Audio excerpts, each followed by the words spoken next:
We buried our little girl Elsie in the orchard within the rows of pear trees she used to run between. To mark the spot, we planted a young sapling that still had a few years left to bear fruit. She loved pears more than any child I'd ever met. She'd eat them warm and mushy from the branch like it was the best thing she'd ever tasted. During harvest, she'd march around with a basket half her size, pointing at which ones were the good ones, like a tiny dictator. Our little helper. The morning it happened, she'd been headed outside to play, the same as always. I remember the screen door creaked open, then shut, and I heard her humming to herself. And then the quiet stretched too long. By lunchtime, we couldn't find her. Not in the yard, not in the house. Marissa checked the barn, I checked the orchards and yelled a name until my throat hurt. And then I saw the shoe by the pond, sideways in the mud. Everything after that is a blur. But that moment, the shoe, that's the part I still see when I close my eyes. Marissa didn't talk for a while. At night, she'd curl up on her side of the bed with Elsie's pajama shirt clutched to her chest. I lay beside her every night, helpless. I'd hold her hand or rub her back while my own chest felt like it was caving in. Her sobs would start quietly, like she was trying to hold them in for my sake. And then they'd break loose, spilling out of her like a flood. And I'd just lay there while my throat burned with the things I couldn't say. When it was over and she'd gone still again, I'd press my lips to her forehead and whisper something dumb and small like, "It's okay, I've got you." She never answered, but she always reached for me. One night, I brought her a mug of chamomile and sat beside her. I silently watched as she took the mug and held it between her palms. "She loved how you peeled them for her," Marissa said. "Even when I taught her how to do it herself, she still brought them to you." "She liked the way you sang while you cooked," I said, "even when you were off key, especially then." She looked at me then, and something in her face softened. I reached over and took the piece of her hair behind her ear. She leaned into my hand. "I miss her," she whispered. "Me too," I said, "everywhere." She nodded. We sat like that for a long time, her fingers intertwined with mine, the tea forgotten and going cold on the nightstand. That was the night we started talking again. Although things were getting better, the bills were still there. Even though we were starting to come back to ourselves, the money was going faster than ever. We'd saved what we could by burying Elsie ourselves, but the tractor needed a belt, the west fence sagged, and our pump truck sat dry because fuel cost more than what we had. But then, Graftco knocked on our door. The man they sent out was named Dr. Levin. He said they found us through a regional yield audit and flagged our land as having low potential with high legacy viability. That's the kind of language you only hear from people who've never sweat through the harvest. He explained they'd fit our orchard with experimental grafting tech, some kind of bioengineered rootstock that would result in triple yield and bring the trees back stronger than ever. Marissa asked him if it was safe. He said, "Safer than what you're doing now." Then he told us they'd sponsor the whole thing and cover installation and materials and even throw a stipend for our time.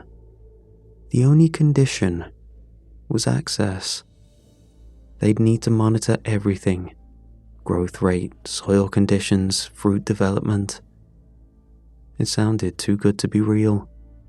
So we took a few days to think about what we were signing up for. If it failed, or if the tech damaged the trees, stunted the orchard, or left us worse than before, We couldn't afford to recover from that. But then the stipend hit the account, just the advance portion. It was enough to buy fuel and fix the tractor. So, we accepted. The installation took a weekend. A crew came with crates of tubing, sleek little graph nodes like plugs for a machine, and boxes labelled with long codes and the Graphco logo. They moved quickly and were polite, and a little too quiet. Marissa offered coffee. They declined. By Monday, the orchard was different. The soil had this strange, clean smell like antiseptic. There were metal caps at the base of each tree, and thin wires ran under the dirt. Elsie's tree got the same treatment as the rest. I didn't like it, but within days, the changes started. Buds opened early, leaves spread wide and fast. It was a miracle. The orchard looked fuller than it had any right to. And then, somehow, the fruit came, way ahead of schedule. Elsie's tree bloomed with the rest. That morning, I stared at a single bulb hanging off one thin branch, plump, green, and tiny. Marissa crouched beside it, eyebrows pinched. "That's not right," she said. "It's too early," I said. "Way too early. What could they have done to speed it up this much?" We kept our eye on the tiny bulb, expecting it to fall off or rot like immature fruit does. But it didn't. It just kept growing. In week 1, the single fruit swelled faster than anything else in the orchard. It looked smooth and full, like it had never struggled for sunlight a day in its life. Marissa kept returning to it, lingering longer each time. Her brow furrowed like she was searching for something familiar in its skin. "It's round," she said finally, frowning a little. "Like baby cheeks." In week 2, she called me over before I'd even set down my coffee. The fruit had grown bigger, and what started as a bulb was stretching. There was a soft indent where a mouth might form. At the very top, the skin curled into a little twist of green that looked oddly like a cowlick. Marissa ran a finger gently across the curve of the fruit down to what appeared to be a neck that had begun to form. And beneath it, a roundness that hinted at shoulders. There was a slope to the body now, the faintest rise of arms pressed close to her chest.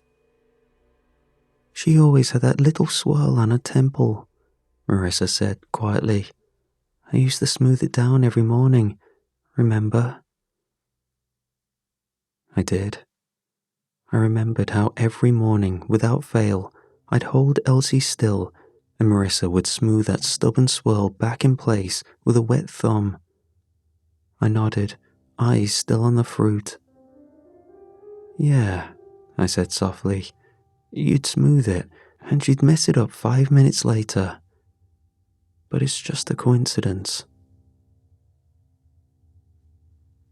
By week 3, the fruit had a distinct face, and there was no denying it. The rest of the shape had filled out too.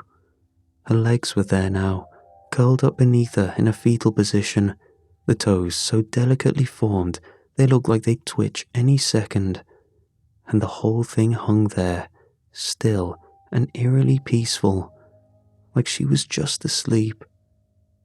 Everything inside me turned heavy.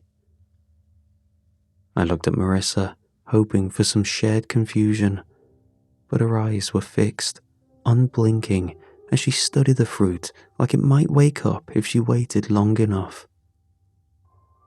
"That's her," she said. "I don't care if it's green. That's our girl."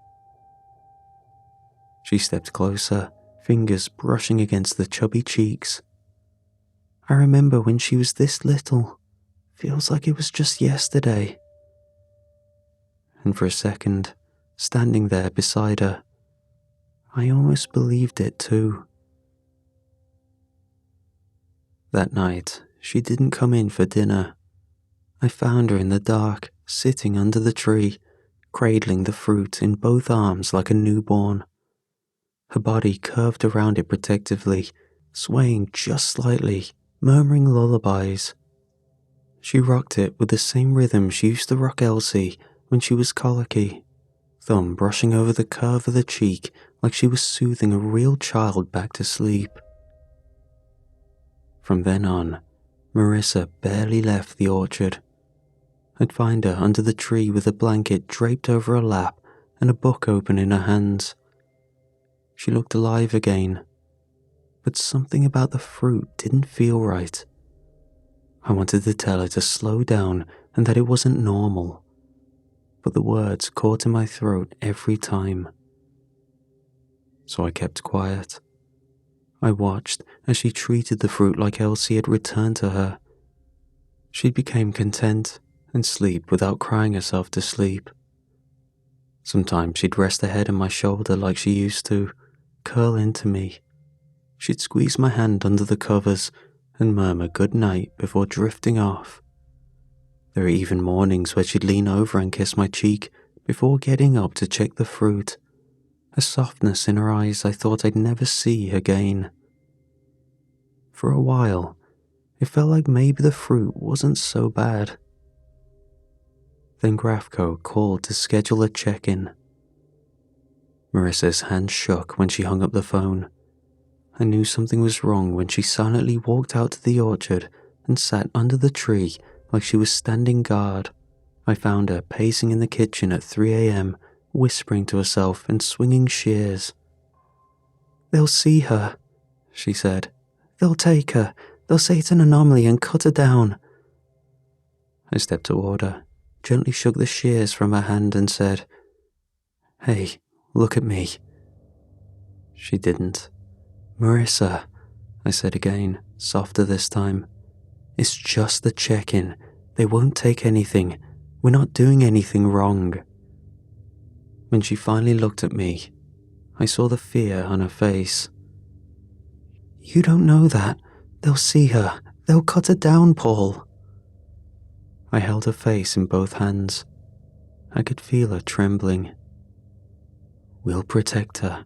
We'll protect each other. You don't have to do this alone." I didn't want to lose this happy version of her, so I let go of her slowly and handed her back the shears. "If it'll make you feel better," I said, "then I'll do it." She blinked hard, wiped her eyes, and walked out the door without another word. I followed and watched as she clipped the fruit from the branch. Her hands caught it gently, like she was carrying something precious. She cradled it close to her chest and pulled out a faded yellow cloth with tiny embroidered ducks.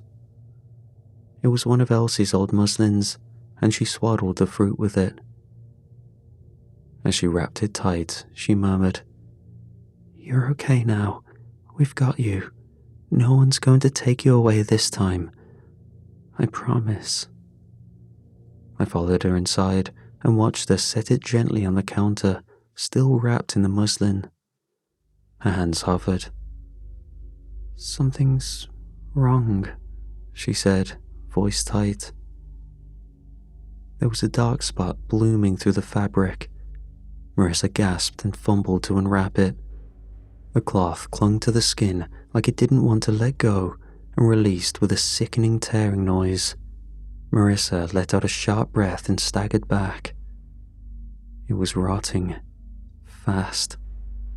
The green skin had darkened and peeled back in places to reveal something underneath that looked like flesh. Pulp and muscle twisted together, tiny teeth budding where the mouth had been. One eye collapsed in on itself like it had deflated. Marissa let out a part sob, part gag, and backed into the corner. "I didn't know," she whispered. "I didn't mean to hurt her." Marissa started full-body sobbing. She dropped to the floor beside the counter, her back pressed to the cabinet, fists against her temples. "I killed her." she choked out. I killed her again. I dropped beside her and wrapped my arms around her while she fought me, crying and pushing and begging. No, no, please. She was getting better. She was almost done. You were just trying to protect her, I said, my voice shaking. You did what any mother would do. You loved her so much it hurts. That's not wrong, Marissa. She clawed at her sleeves, at her throat, like the grief was something she could tear out of her skin. Her whole body shook. I just wanted to keep her safe, she gasped. I held her tighter. I know, I whispered. I know. I stayed with her there until her sobs turned to silence. Then I helped her to her feet and walked to her bed. Once she was settled, I lifted the muslin gently from the counter and took it outside. It felt wrong to throw the fruit away because of how much it looked like Elsie. It was strange. It felt like she was back. She almost looked alive in Marissa's arms. My hand shook as I grabbed the spade from the shed. I walked out to Elsie's tree, knelt at the base, and started digging. The muslin reeked enough to make me gag. I turned my head and swallowed it down. When the hole was deep enough, I unwrapped the cloth one last time, just enough to see the curve of what used to be her face, and lowered it in slowly. I pressed the dirt back over gently, smoothing it flat with my palm, and sat there a long time, not ready to leave. When I stood and brushed the soil from my knees, I looked up. Another fruit was growing, just beginning to swell. Marissa was still asleep when I came back in. Her breathing was shallow and her face was swollen from crying. She didn't stir when I sat beside her and laid my hand on her back. I let her rest. The next morning, Grafco arrived. 2 reps this time. Dr. Levin and someone new in a navy jacket, clipboard in hand, both of them all business. I told them Marissa wasn't feeling well. They didn't ask questions. They weren't expecting anything from Elsie's tree anyway. According to their notes, it wasn't supposed to yield for another season. They stopped to take growth measurements, height, trunk width, the soil balance. But the other trees? They were thrilled, called the results accelerated but stable, used words like promising and replicable. When they left, I brought Marissa a plate of toast and eggs and set it on the nightstand beside her. She hadn't moved much, eyes half open but vacant, her face still blotchy and tired. You should eat, I said, sitting on the edge of the bed. She turned her face into the pillow. I buried it under the tree, I whispered. Marissa let out this half sob, and something about that broke me wide open. I reached for her, but she curled tighter, her shoulders shaking. And there's another one. It's starting again. Just a bud, but it's there. The words just came out. I shouldn't have said anything. I knew what that tree was doing to her. But when she pulled her face from the pillow and looked at me, face blotchy and puffy, eyes bright in that hopeful, desperate way, it was too late to take it back. Another one? She said, barely more than a breath. I nodded. Her hand reached out and held mine. She sat up, slow and stiff, eyes still locked on mine. It wasn't ready, she said. The last one, it hadn't fully become her yet. I didn't understand at first. She squeezed my hand. It was too young, like picking a pear before it's ripe. Her voice cracked. It wasn't completely Elsie. She leaned in close, forehead against mine. Promise me we wait. Next time we don't touch it, not until it's her. Just before it happened, that's when we'll know it's done. I hesitated. Everything in me wanted to tell her no, to remind her that it wasn't really Elsie. But she looked so certain, so sure.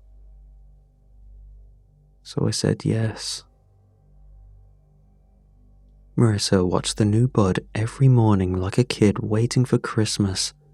She raked mulch into the soft cradle shape directly under the branch where the fruit hung and tucked an old pillow into its curve. When I stepped into view, Marissa looked up and smiled like this was all perfectly normal. She's growing fast, she said. Faster than last time. Her voice had that same softness she used when Elsie was sick. I watched her tuck the corners of the muslin under the pillow like it was a bassinet. She'll be walking before we know it, she added with this tiny, wistful laugh that didn't reach her eyes. It gutted me. Weeks passed. The fruit grew fuller like it was aging through Elsie's life stages, one feature at a time. But the eyes stayed shut. It looked like she was fast asleep, like she could wake at any moment.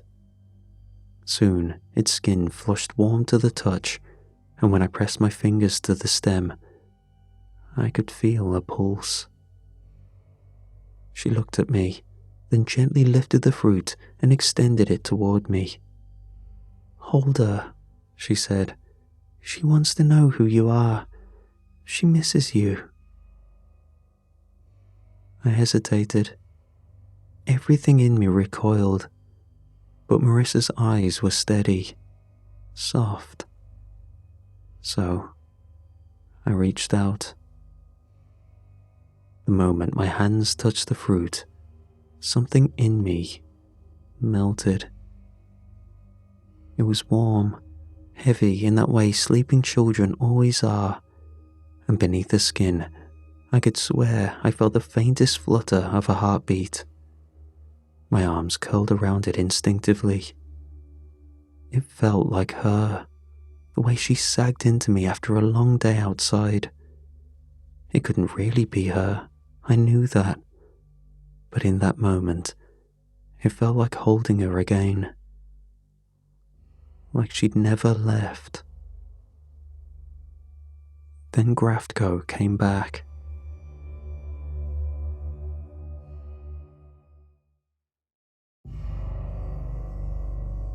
We hadn't expected another visit so soon, but a single assistant came to check the progress. Just a kid, barely older than a college intern, with a silver case and a polite smile. He didn't even knock. I didn't even know he was here until I heard a crash and then Marissa's voice, high and breaking. They're gonna take her! Paul, they're gonna see her! She was at the window, wide-eyed. You have to stop them, she said. They'll take her. They'll cut her down like she's nothing. You promised, Paul. You promised. I tried to calm her, voice low and steady. I'll handle it. I won't let them near her. Just stay here. Please, Risa. She shook her head like she couldn't hear me, tears tracking down her cheeks. She's not ready. You said we'd wait. You said we'd protect her. I mean it, I said, already turning toward the door. I'm going. I'll take care of it. I swear. My heart thudded harder with each step. The assistant was already scanning through the trees and taking notes. I forced a smile onto my face as I approached him, hoping he couldn't see the panic behind it. Morning, I said, keeping my tone casual. You folks sure know how to pick your weather. He glanced up and gave a short nod, distracted. Yeah, sorry to drop in unannounced. Just a routine check. Shouldn't take long. You'll want to see the root swell in the north row. It tripled last month. He blinked at me, distracted, eyes already drifting toward the younger block. That one's still sterile, I added quickly, pointing at Elsie's tree. Not due to fruit for another year, maybe 2. He nodded slowly and followed me away. But halfway down the row, he paused, glanced over his shoulder. "Mind if I take a quick reading over there?" he asked, already starting back toward that tree. I caught up in 2 strides. "It's really not necessary. Nothing viable there yet." He shook his head. "Dr. Levin wants to monitor the growth." And then he stopped, dead in his tracks, staring at the fruit hanging from Elsie's tree. It was rounded, flushed, too lifelike to be dismissed. What the hell? He dropped to his knees to get a closer look, pulling out a handheld scanner from his belt. This wasn't in the notes. I watched as he raised the device toward the fruit. The scanner beeped. He turned to me. "I'm going to have to report this." Panic crawled up my throat. Wait, it's probably just a deformity. The hormones can cause mutations, right? His eyes narrowed. "This isn't a mutation. This is something else." He looked again and reached out like he might touch it. He had no idea what she meant to us. I thought about Marissa, how she'd curl around that muslin like she was holding our girl again, how she'd cried herself to sleep when it rotted, how her voice broke when she whispered, "They'll take her." Suddenly, I couldn't see the assistant anymore. I saw a man walking out of there with Elsie's face in a folder. I saw Marissa break all over again, something I couldn't handle anymore. I thought about grabbing him, just wrapping my arm around his throat and squeezing until the life left his eyes. The thought alone made my fingers twitch. But before I could move, a pruning tool stuck the back of his head with a sickening crunch. The blade slid in just above the neck, through the soft spot where the spine and skull met. A shudder ripped through him. He stiffened on his knees, then sagged forward, gurgling. His arms flailed once, and then he slumped, cheek hitting the dirt. His scanner landed in the mulch with a muffled crunch. Blood seeped into the soil, dark and fast. A low gurgling breath hissed from his throat, and one leg jerked.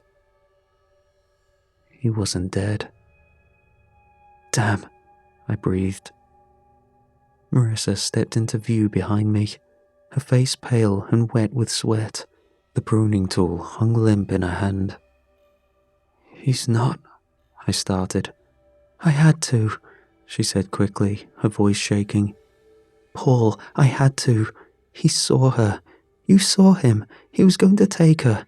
I couldn't let him take her." "He's still alive," I said, dropping to one knee. "We need to—" "No," Marissa snapped. "We can't. He'll tell them. We'll lose her all over again." Her eyes darted to the fruit, then back to me. "I saved her, Paul. Don't you see? I saved her." "He's dying, Marissa.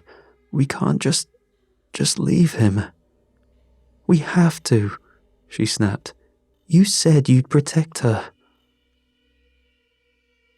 I looked back down at the assistant, his chest barely rising. Blood bubbled at the corner of his mouth. His fingers twitched like he was trying to reach for something.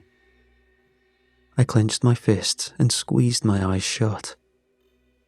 Every part of me screamed to act, to fix it. But I was frozen. Marissa cupped my face with trembling hands. "We're doing this for her, for our daughter." I nodded, barely. "Then we need to finish it, fast." I reached down with shaking hands and pulled the pruning tool from where it had fallen. The blade tore out with a wet pop. I hovered over him, the weight of the metal suddenly immense in my hand. His eyes fluttered. A breath wheezed out of him. His fingers twitched. I could have ended it right then. I knew I should. I gripped the handle and brought the tip to the base of his skull. And froze. My hand shook. He was someone's kid. He didn't deserve any of this. And here I was, on my knees, about to end it because I was too much of a coward to fix any of it. Then I looked to the side. I saw Marissa holding the fruit. And for a second, I saw Elsie in her arms. My throat burned. I blinked hard, tried to steady my grip. "I'm sorry," I whispered, and then I drove the blade down through the soft spot in his skull. I looked down at the body, blood thick in the dirt, and I felt sick. Was this worth it? I tried to swallow the question, but it stuck there. Marissa brought the tarp from the shed and helped roll his body into it. Neither of us spoke. We dragged him past the rows to the far edge near the compost pit, where the ground was softer. I took the shovel and started digging. The smell of dirt and blood mixed in the air. When the hole was deep enough, we lowered him in. I didn't look at his face. We covered it fast, packed the dirt back over, kicked mulch across the top. By the time we finished, my arms were shaking. Marissa stood beside me, her eyes glassy and far away. "We have to clean the scanner," she said, "and burn the tarp." I nodded. "And make sure they never send anyone again." A week passed.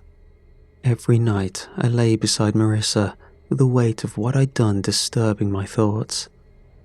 I kept telling myself it was for them, but I couldn't shake the sound of the gurgle in his throat.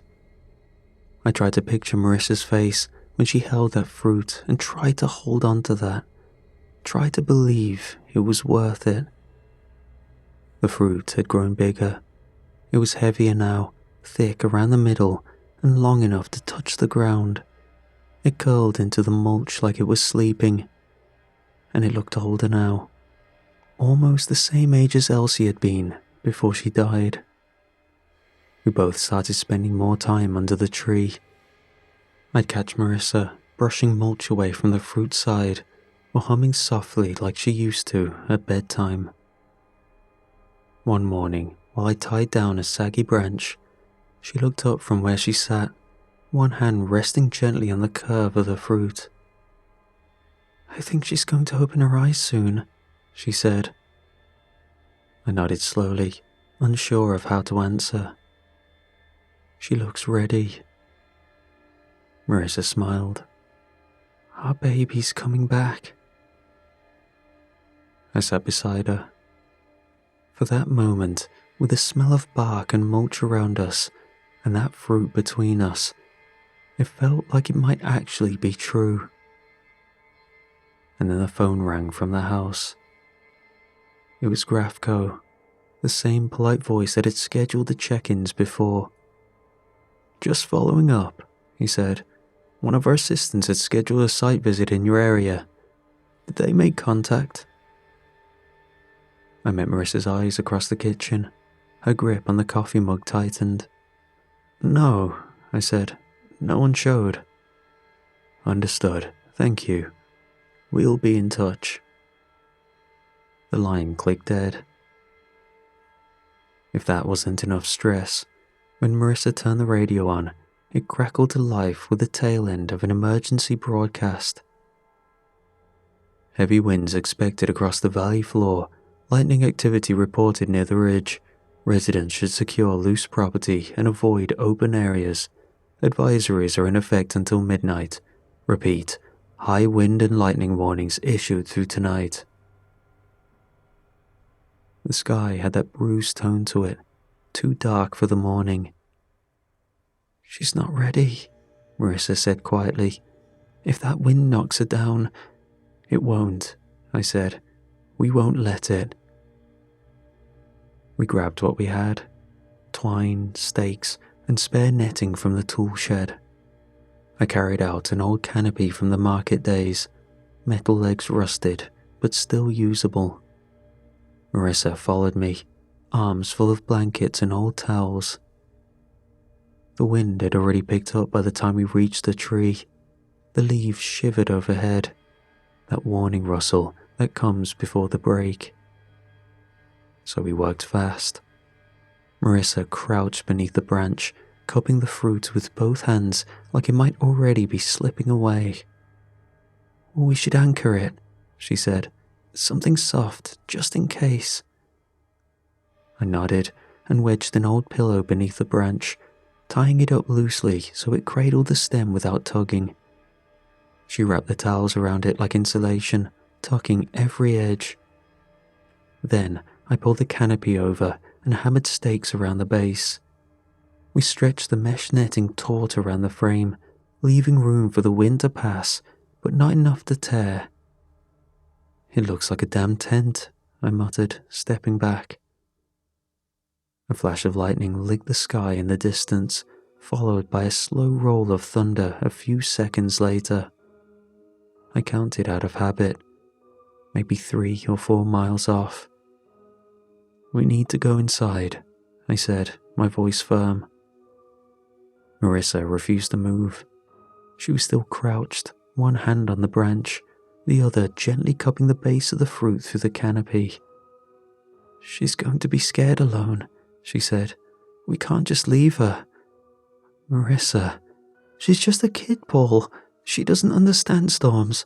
What if she thinks we abandoned her again?" I knelt beside her. The air buzzed faintly, static in pressure and dread curling in the space between each gust. "You've done everything you can," I said.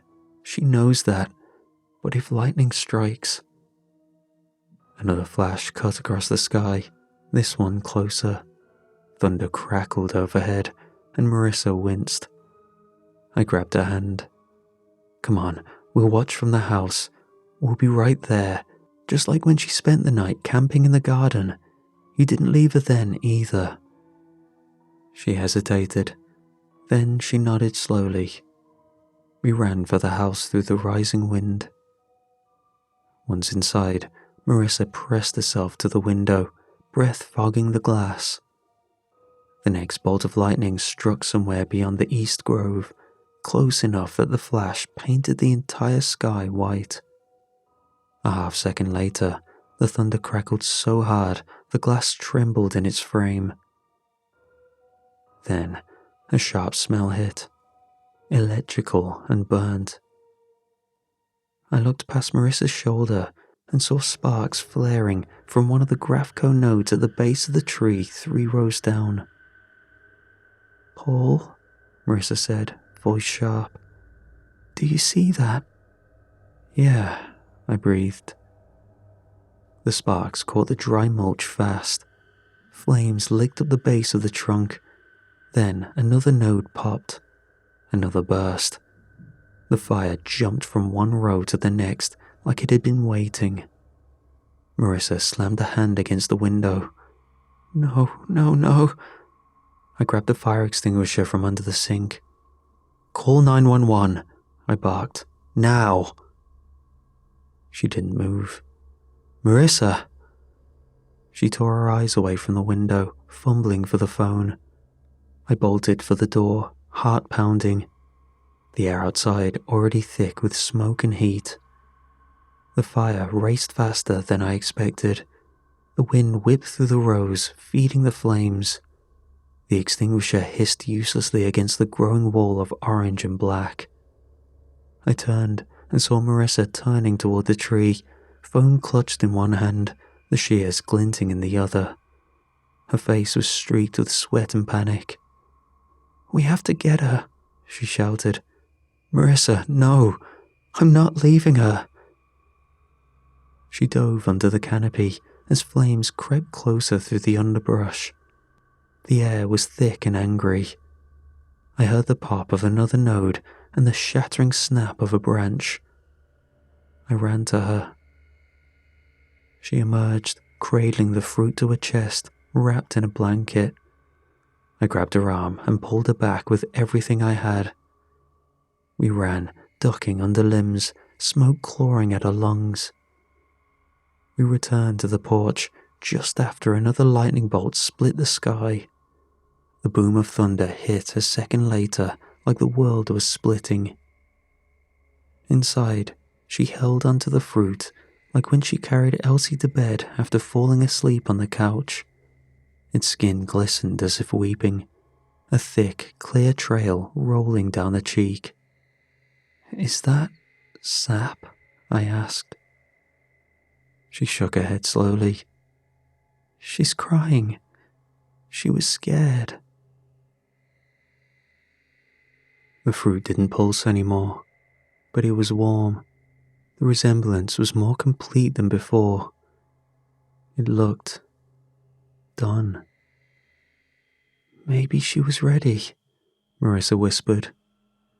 Another crack of lightning ripped across the sky, and thunder followed so fast it felt like it landed on our roof. I looked at Marissa. "You called for help, right?" She nodded, barely. "They're coming." Her attention was on the fruit. She began to rock it gently. "Shh, baby, it's all right. It's just a storm. You're safe. We've got you." She kept whispering to it, words soft and soothing, like she was lulling it back to sleep. "You're scared now, I know, but we're here. We're not going anywhere." I turned to the window. The fire trucks hadn't arrived yet.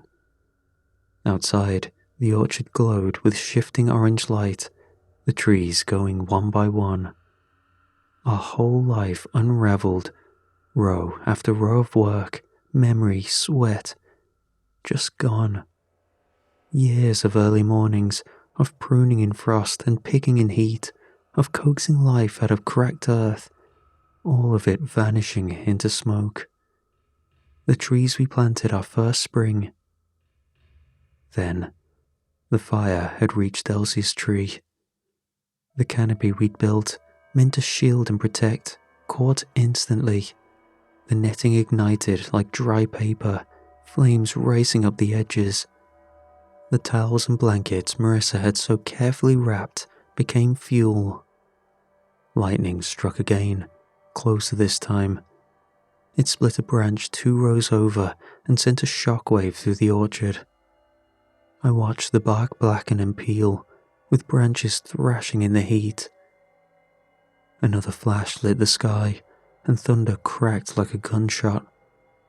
The mulch around the base popped, and the wires underneath sparked again, throwing arcs into the inferno and feeding the fire until it roared like a living thing. Marissa shrieked. I turned and saw her doubled over the counter, arms wrapped protectively around the fruit, rocking it.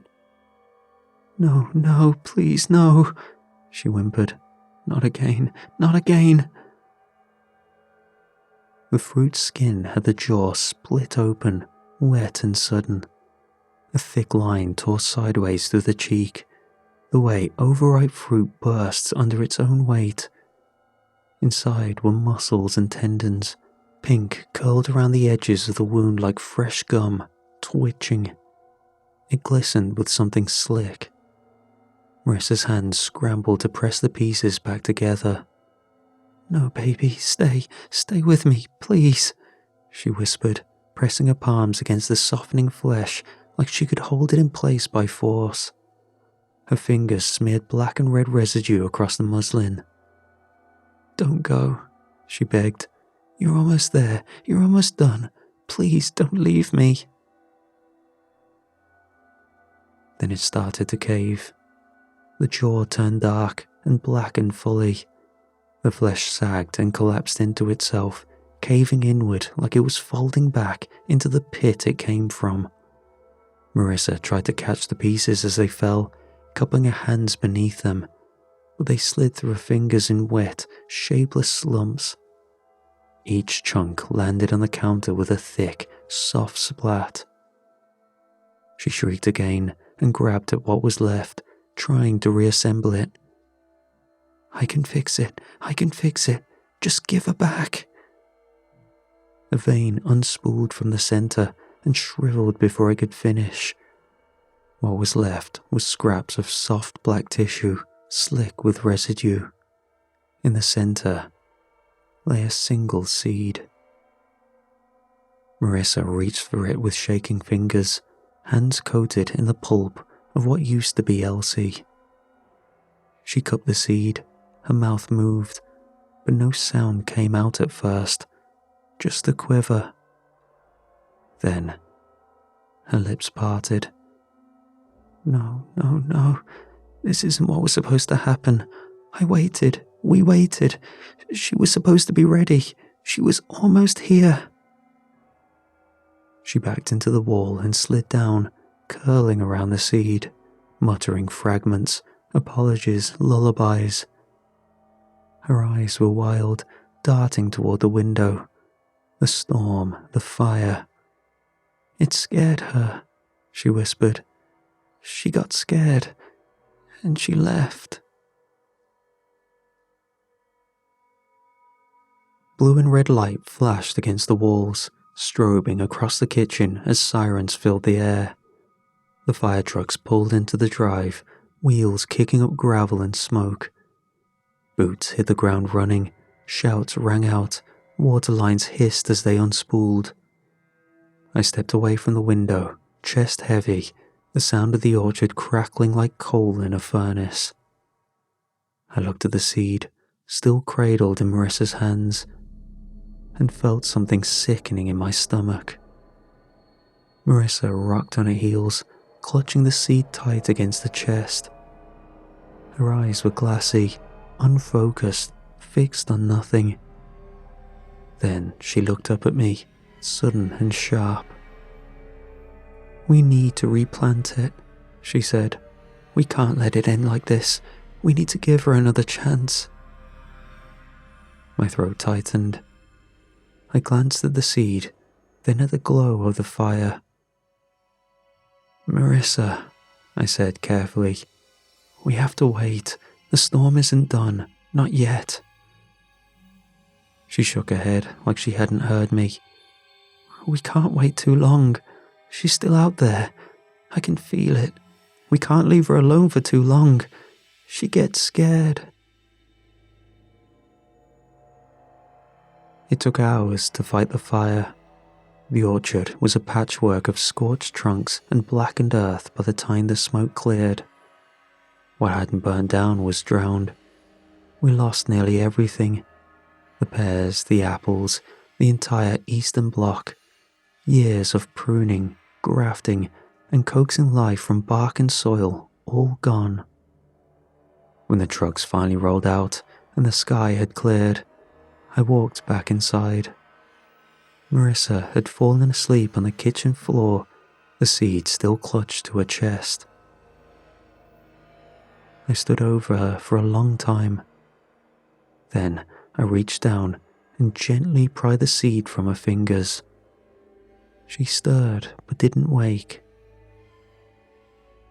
I carried it to the bathroom, closed the door, sat on the edge of the tub, and stared at it resting in my palm. It looked harmless, just a simple seed. But I couldn't do it again. Marissa would heal eventually. So I flushed it. I watched as the water swirled, and it disappeared. Then I sat there in the quiet, not sure if I just killed what was left of my wife or finally let my daughter rest. Then it all hit me. My shoulders caved forward. I bent, elbows to knees, face in my hands. And I cried. Big, ugly sobs that shook the floor and scraped out something I hadn't touched since the day she died. My chest seized with each breath, and I wept until my stomach cramped, until snot and spit smeared down my chin. Months of keeping it together cracked open in a single, brutal moment.